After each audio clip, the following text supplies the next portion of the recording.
Hey guys! 2017 has finally come to an end, and it feels like 2017 just started yesterday. I can't believe it's already over.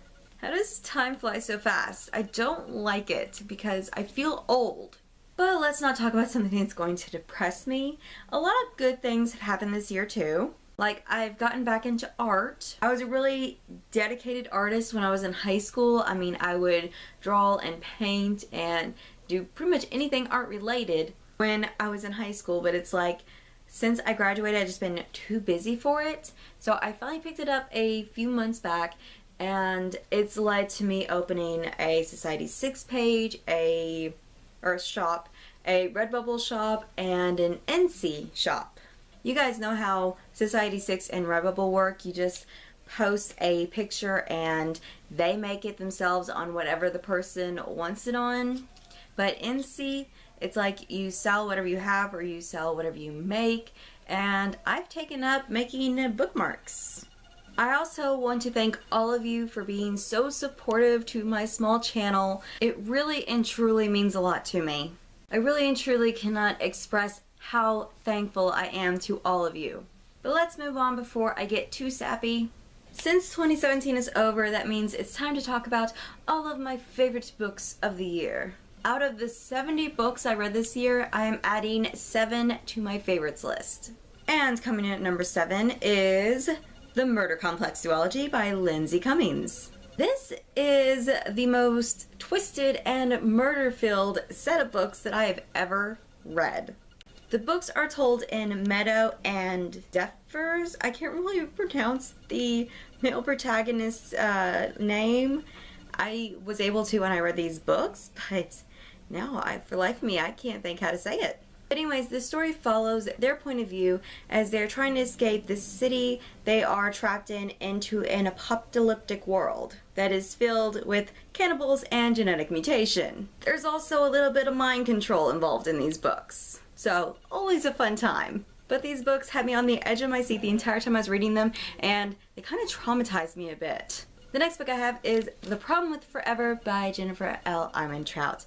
And this is a very cute but heartbreaking contemporary novel where the two main characters grow up in the same foster home where they get saved but they are ultimately separated, which is something that neither of them wanted, and they don't meet up again until they're in high school. I really love Jennifer Armentrout's writing. It is just incredibly realistic, even her fantasy novels. And I mean, of course, yes, this is a contemporary novel. It's supposed to be realistic, but it's probably one of the most realistic contemporary novels I've ever read. These events, I can believe, actually happened. Next up is Simon vs. the Homo Sapiens Agenda by Becky Albertalli. This book follows Simon as he's being blackmailed by a fellow student, someone he doesn't really like, after they find his correspondence between him and a guy named Blue, who goes to his school but he doesn't know his actual identity.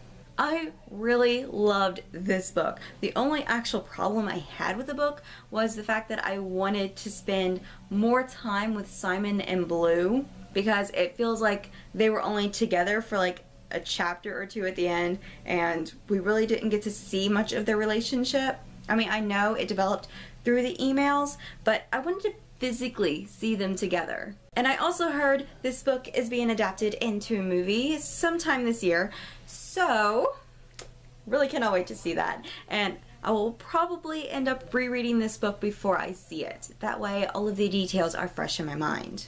Next up, I have the Mortality Doctrine series by James Dashner.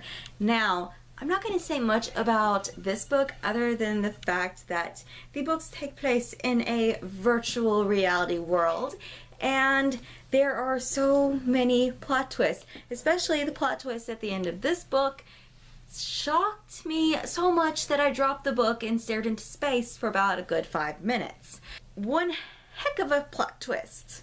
Next up is More Happy Than Not by Silvera, and I was definitely not more happy than not. I was pretty much not happy with that ending. It was kind of cruel. Actually, this entire book was cruel. And I've heard Adam is such a nice guy. Why does he do this to us? I mean, reading this book sent my emotions on a freaking roller coaster ride that ended up tying itself in knots, if that makes any sense at all. But my emotions were everywhere, and I was crying almost non-stop. And on a happier note, I have the Illumination Trilogy. I know the third book in the trilogy is not out yet. I believe it's coming out in March of this year, which I'm really excited about because I absolutely loved the first two books, Illuminate and Gemini. Oh, it's by Amy Kaufman and Jay Kristoff. Getting a little bit ahead of myself.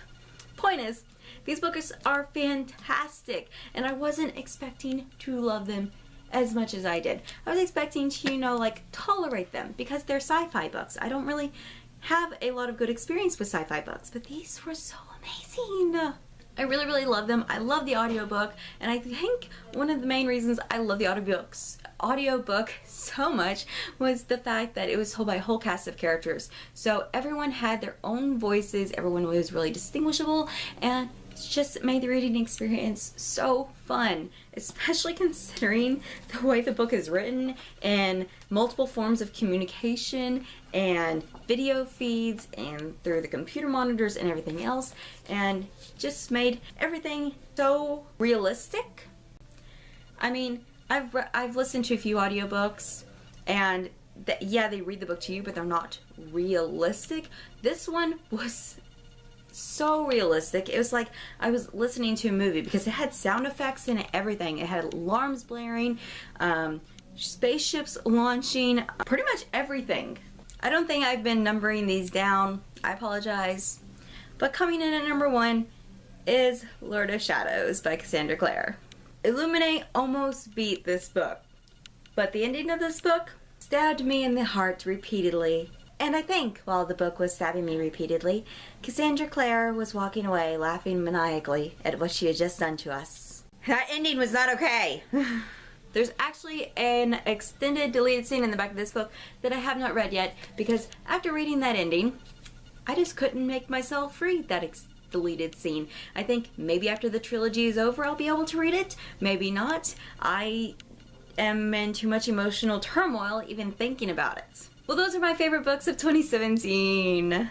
You guys should let me know what your favorite books of 2017 were. And again, thank you guys so much for sticking with me this past year. I hope that this new year is going to be even more fantastic than last year. I'll see you guys next time. Bye!